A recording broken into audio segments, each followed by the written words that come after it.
Hey, have you ever tried out positive affirmations? You know, things like, I am worthy, I am enough, I am wildly successful, the universe provides for me in every way.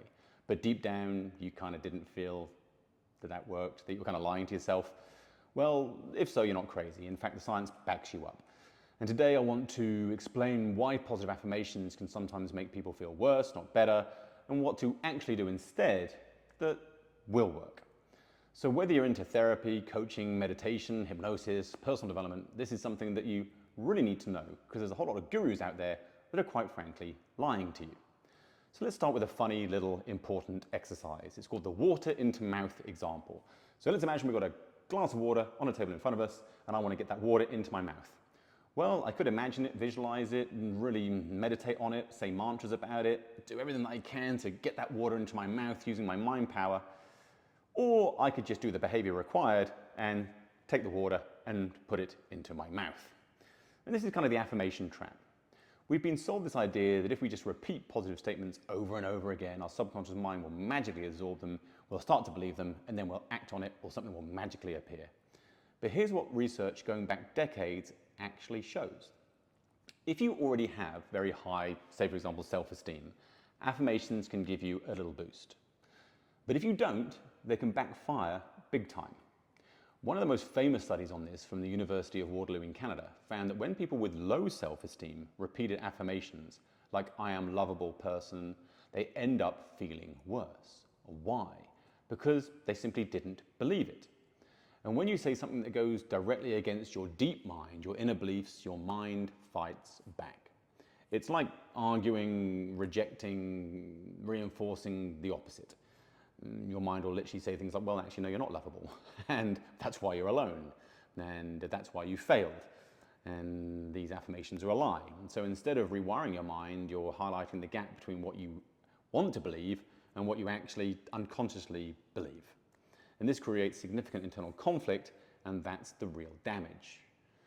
Now, to be clear, I'm not against something that is really useful, and that's called positive reinforcement.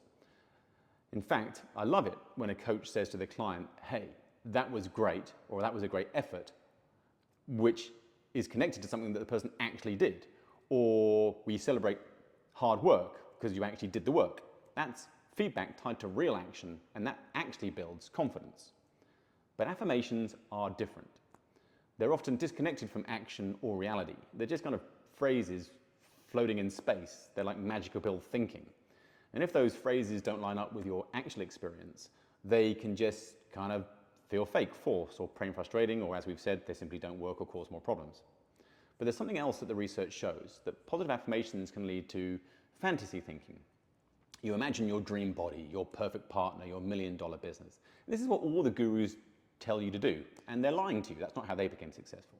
But anyway, your brain gets this little dopamine hit when you say these things to yourself because it feels like it's already happened, which is a problem. Because you mentally enjoy the reward now, you're less likely to take action later.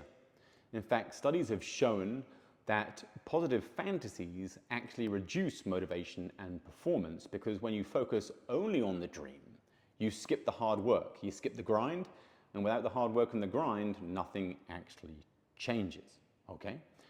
And this is why the seminars fill up with people wanting to do affirmations, because there's no hard work to it, but the people are never successful that way. So we need to stop being fake positive. And instead of saying, I am successful, when our business might be falling apart, we need to say things like, well, I've handled difficult challenges before, or I'm learning how to handle new challenges or difficult challenges more successfully. Or I can find the people I need to figure this out. Now you're telling yourself the truth. You're building trust with yourself. And you're reinforcing something that you can actually believe, even if it's just 5 to 10% more hopeful than your last thought. But it's got to be realistic.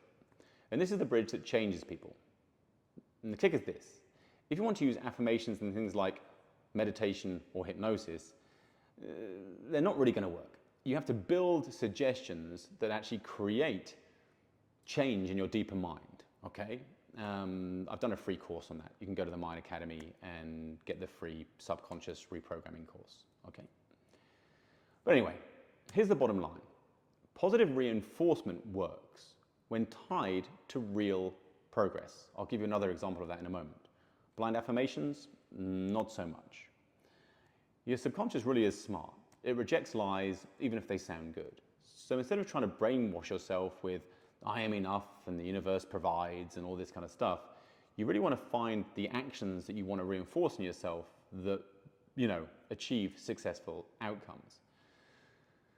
Maybe look at it this way. Say, for example, I've got a young lad and I want to teach him how to kick a football and place that football into the goal, into the net. And let's imagine that every time the kid mucks up, I go, oh no, not like that, not like that. Then we can see that we're not really reinforcing useful action. What we would really want to do is every time the kid strikes the ball well or does some kind of action that moves him towards getting the ball in the goal, we go, yeah, more of that. Yeah, more of that thing that worked. Yes, more of that setup. Yeah, strike the ball again in the way that you just did.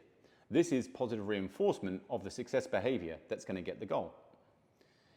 Now, where some people get a bit confused about this is they say, well, what happens if I relax, go into a hypnotic or meditative state, and I imagine myself successfully, getting the ball into the net? Yes, this is good. It's important to role play success on the screen of your mind. But that's very different from saying, in every way, in all ways, the ball goes into the net. That's an affirmation. It's vague, it's generalized. What is it? Is it the wind that puts the ball into the net? Some cosmic force that puts the ball into the net? It just simply doesn't work.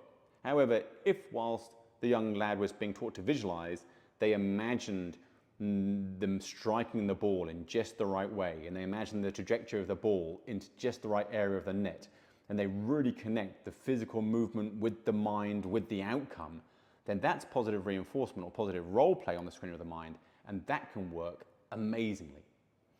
So I really want you to begin to consider the difference between positive affirmation and positive reinforcement, and how so many gurus and so many books, and of course they fill up seminars with their positive affirmation ideas. The people who claim that they're the world's greatest hypnotherapists, but all they're doing is wishful thinking, magical pill thinking, because of course it's easy.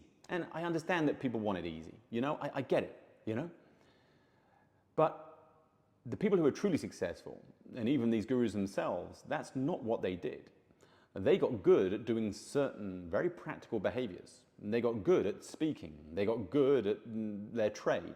They got good at communicating. They got good at marketing, at sales.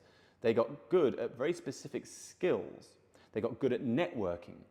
And through developing these skills, they were able to build the business that they then claim they used positive affirmation to build, which they didn't.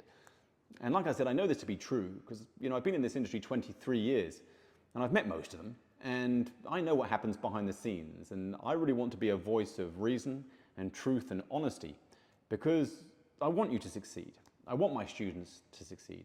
I want people who connect with the Mind Academy and all the amazing people that that we've trained and who help thousands of people in really genuinely down-to-earth successful ways. I want a new message. I want a new movement that is rational and powerful and exciting and actually delivers the results that people want. But it's got to be reality-based. And like I said, most of the time, positive affirmations will rob us of our self-esteem, and they're fantasy-based, and the research backs me up. Positive reinforcement, however, is one of the most powerful things that you can do for yourself and others.